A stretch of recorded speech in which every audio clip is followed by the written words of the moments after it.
Hello again, world. It's Dave, and again, more specifically, Wendy. I've already made the one previous video for yourself, Wendy, but then you wrote me back another email, which was pretty significant. I was impressed.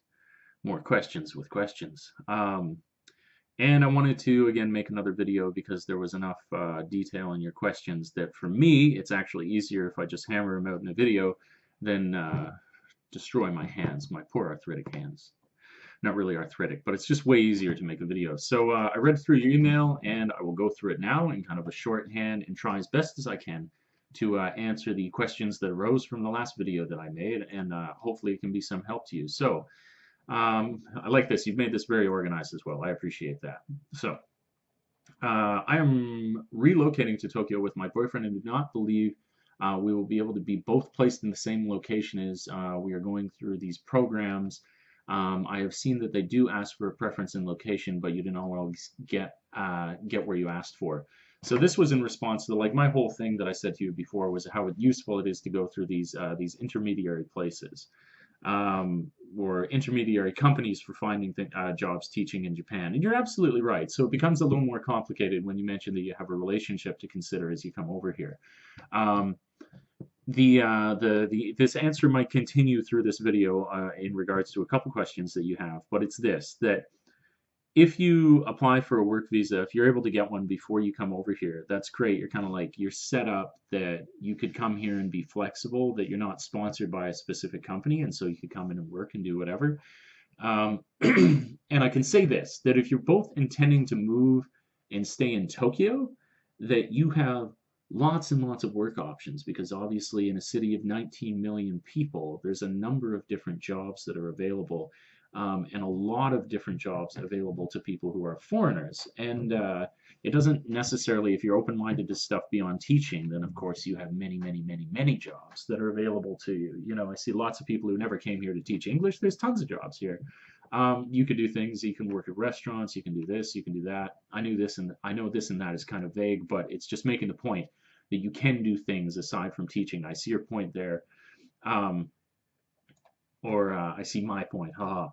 But I recognize your concern is that if you apply for one of these places, that you would be kind of pigeonholed as to where it would be that you were assigned to live, and especially so considering your relationship that you're bringing over here as well.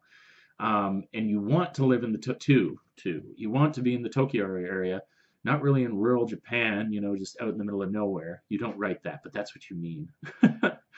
No, maybe because I've yet to discover the beauty of these places and therefore am more reluctant to move there, having grown up in a big city. Fair enough. Familiarity is a good place to move out from. You're already in a place unfamiliar enough to be a foreign country, you know, so you don't have to go and drop yourself into the middle of the woods, the back country. And really, when you're traveling, when you're enjoying your life, you know, do what you enjoy. You know, you shouldn't have to compromise what it is that you want to do all the time. You know, you should be realistic in some sense of the word. Usually, I hate that word, but you can do what you want. That's more what I'm intending to say here. So if you guys want to come and you want to live in Tokyo, that's no problem whatsoever. I wouldn't worry about that process, and or I wouldn't worry about that aspect of it. No big deal, and it relates back to the fact that if you are in a big city like that, it's that much easier to find jobs, especially if you want to be a little more open-ended to things. So we come into number 3 here. We want to work part-time if it is at all possible, at least in the beginning. And I'm not sure if the schools that you're familiar with offer part-time, but where I have looked, it looks most full-time. This is because we want to be able to enjoy our travels and experience and not be bogged down with full-time work, which I fear would recreate the repetitive and monotonous lifestyle which we are in fact trying to escape. Fair enough. We feel that starting with part-time, we will ease ourselves into the culture shock that we are sure to face, and then in full bolds for a little while. Do you think it is possible to get part-time work through the schools you have mentioned? In general, is part-time work very scarce and hard to come by? Okay, here's best how to answer that. When you apply, I was saying if you came here, you could still apply to all these different companies, the Peppy Kids Club and everything like that. And if you already have your work visa, like it's sounding like you're intending to get before you come over here, then it's just something to try. It really just remains as an option for you where when you went into an interview, you would say, I want to do part-time work, and my company asks me if I want to do part-time work, and I know that part-time work exists within these companies.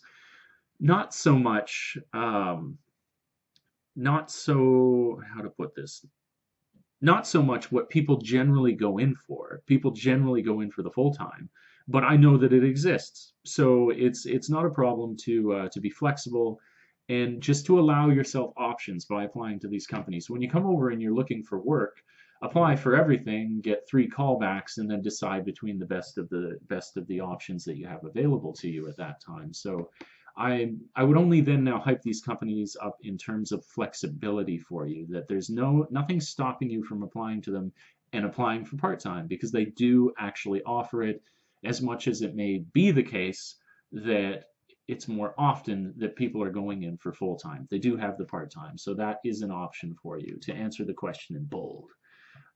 We have seen someone guide you in pot job listings, but do not know anyone who has actually done this. Okay, so that's answered.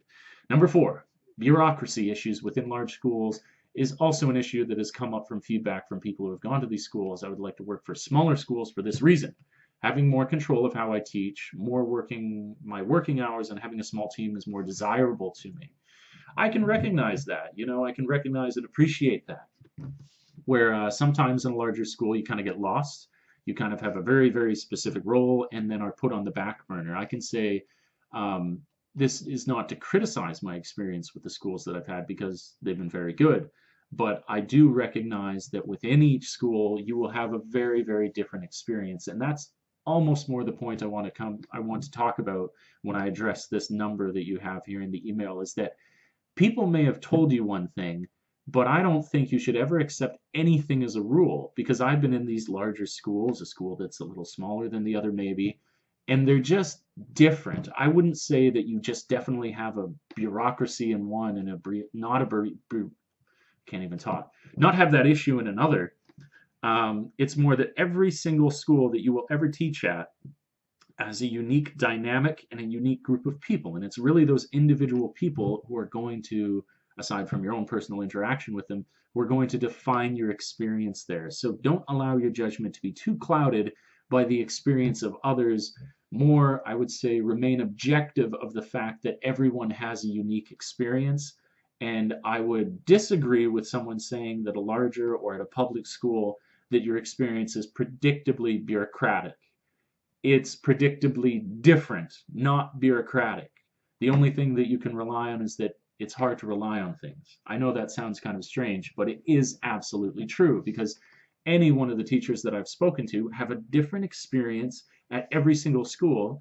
And not only that, a different teacher will have a different experience at the same school as another one. I've said this before, where there was the previous ALT or whatever that worked at my schools had a little bit of a rough go at it.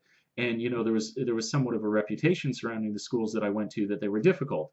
And not to criticize that person, I've been happy at them. I haven't had that same issue. And so, for whatever change, maybe there's new staff, maybe it's the new students that I've come in a year later or whatever it is, but it's always individual. And so you might have a bureaucracy at one, you may not. It depends. It's just something you'd have to feel out. The one thing that you mentioned in that, the whole, let's see, where was it? Number 4. I would like to have, having more control of how I teach, my working hours, and having a small team is desirable to me. I can say that that's something, private schools versus public schools, that you might have an average more, because that's then not talking about personality, that's just talking about workload. And at private schools, you definitely, because I've talked to a few people doing it in comparison to what I do, you definitely have far more hands-on approach when you're in a private school. It's a little more just you running the show, whereas where I work is more of a collaborative effort.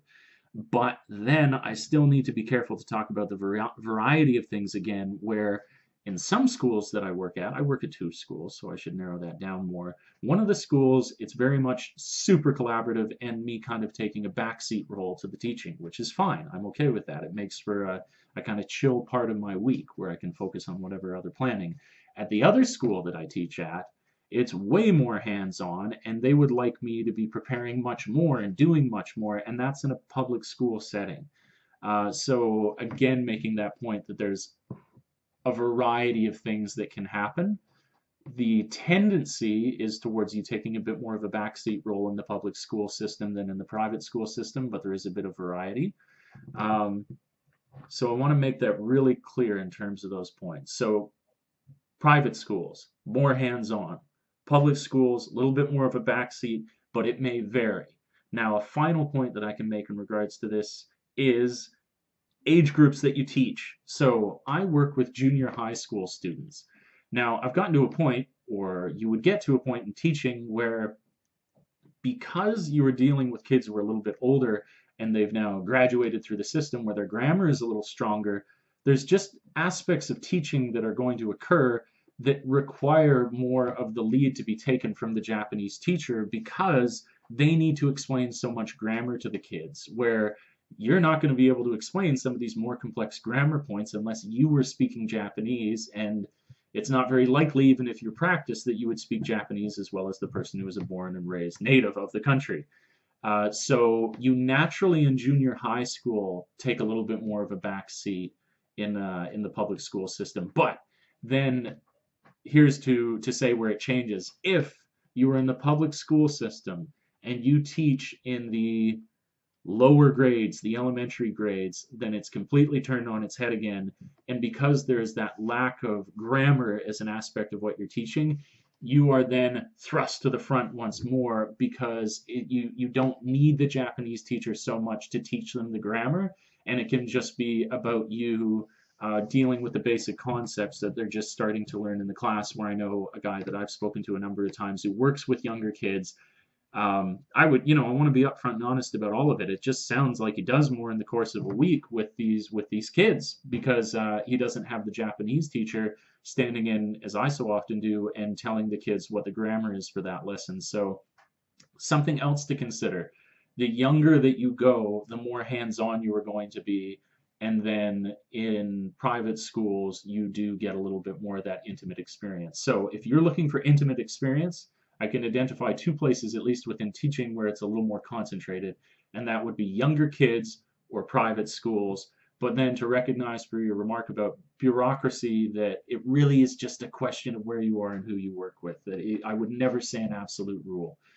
So I hope for this little blurb for, I guess that was number 4, I hope I've done a decent job of covering some of the stuff there.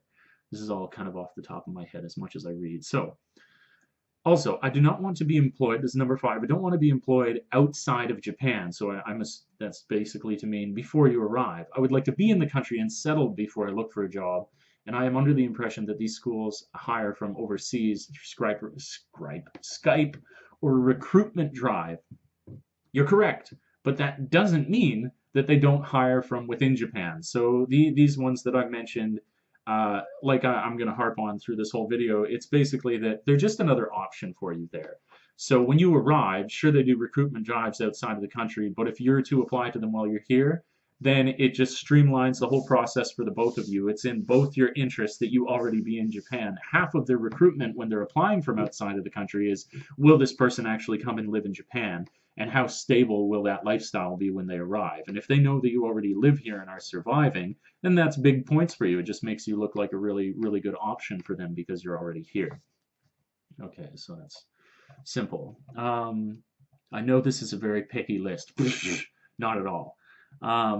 Which may or may not be eventually thrown out the door once I realize how hard it is to find a job. No, you'll be fine. But currently, these are my feelings towards applying for larger schools. However, you may be able to provide insight into this. Maybe all of these are wrong.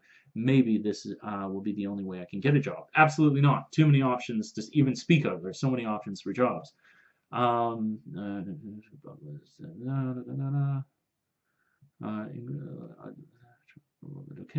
Okay. So that actually seems like I went through most of your questions that you had.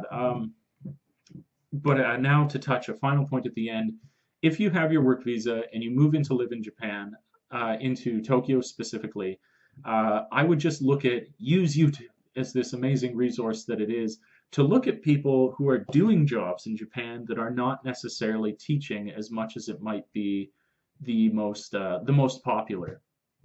So lots of options. I've seen tons of people working in like international bars and clubs and stuff like that, and they've had an incredible time here, and never once got involved with teaching English. And I know that there's almost a stigma with this, like, oh, can't you do something else when you come over here to then teach English?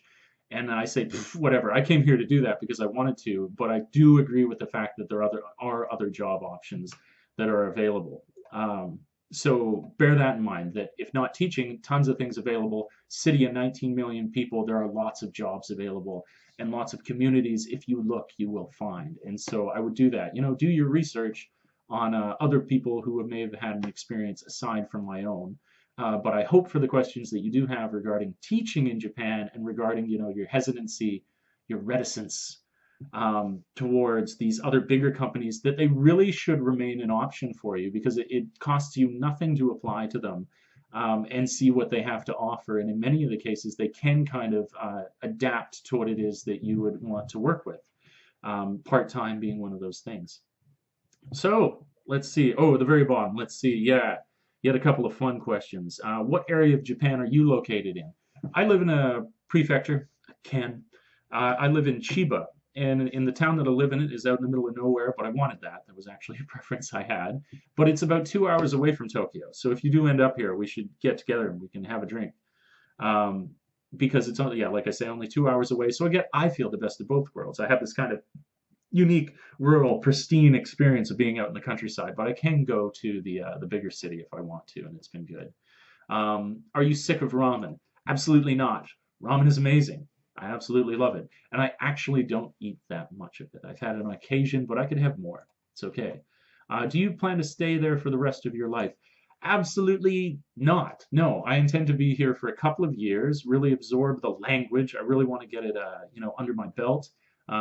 Like I say, develop the relationships I have with the existing schools that I have. But I would love to return to my home country and work on a snowboard mountain, because I haven't been a ski bum yet. And I love snowboarding. It's so near and dear to my heart. And so I want to go to the interior of BC or work up on Whistler. I lived in Vancouver for the last 6 years.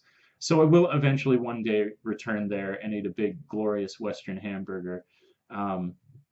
So no, not live here forever, but I do want to have real, long-lasting relationships. That's one of the main reasons that I want to stay for more than the one contract, is because I feel it would not do justice to the now relationships that are really coming into their own with the people that I work with. We have a really good back and forth, real good vibe with each other. And just to take off would be, be cutting it short, and I wouldn't have that deeper connection that I really want and feel I will have after the 2 years. And I'll be able to then, maybe when these people one day leave Japan, if they ever do, they'll have somebody over in Canada that they could come visit. Let's see here. What food do you miss from Canada? Although I could find it here somewhere, not so much in the countryside, but real Western pizza and real Western hamburgers. Although there's a McDonald's, but I don't consider that like, the nice ones I would get at like a pub or something. So pizza and hamburgers, hamburger. I would love to have when I go home. Poutine's great too. What company do you work for? How did you go about applying for the job when you came over? I applied through Craigslist. I found all sorts of ads on Craigslist. The company that I work for is Interact. If there were 5 top tips you could give to someone who is relocating to Japan, what would they be?